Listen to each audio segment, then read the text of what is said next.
So I suppose we could just regard this section as a teaching on the power of the mind.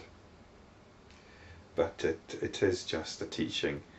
And there's nothing wrong with developing the mind, just as there's nothing wrong with developing the body. You look after your body and you look after your mind. But we mustn't get caught up in the belief that these things have some kind of independent reality.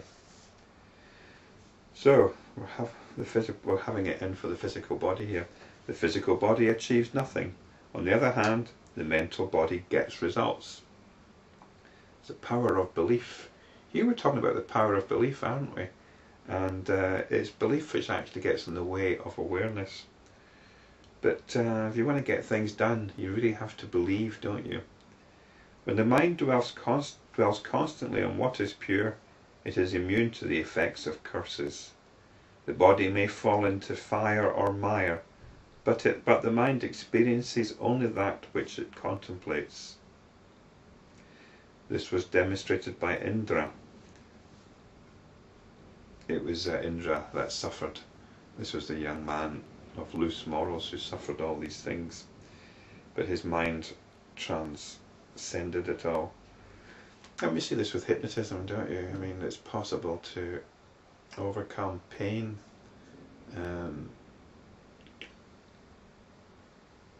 by hypnotism. There's all sorts of amazing things which are possible through hypnotism, and that's just by, and that relates directly to the mind, what the mind believes.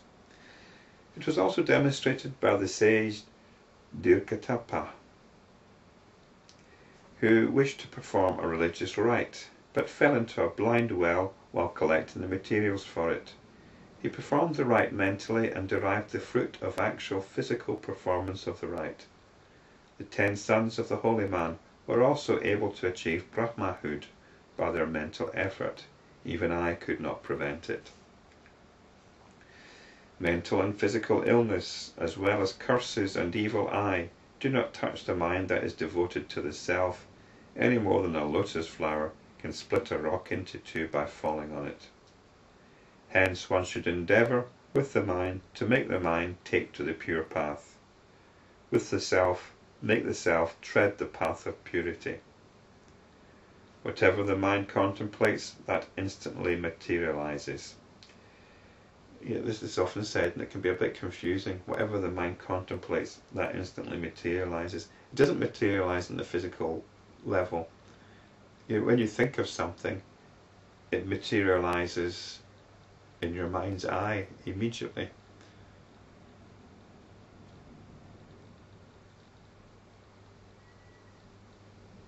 This is the extraordinary thing about the mind. We've got this, we can be a film director in our own mind. We can conjure up any image we like, absolutely any image we like. We can do what we like with our mind.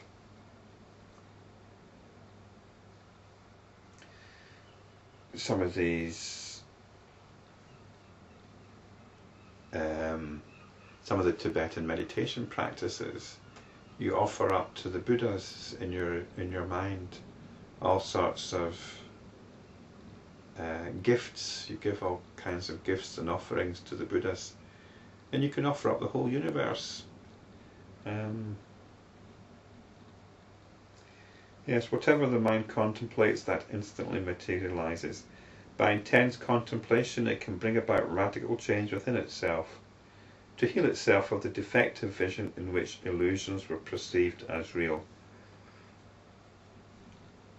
Well, it's not actually so much by intense contemplation, it's simply by redirecting the attention.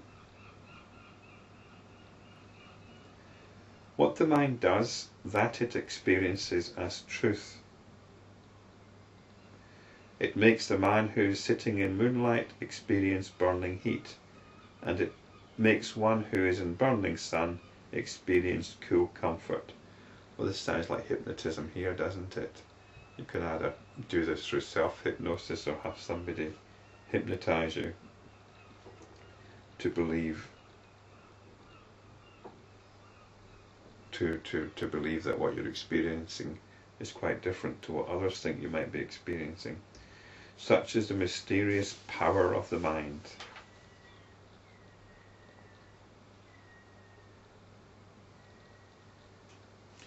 So that is about the power of the mind, and it's an interesting teaching, but it's not. It's to do. I would classify this teaching as belonging to self-development rather than to any spiritual insight.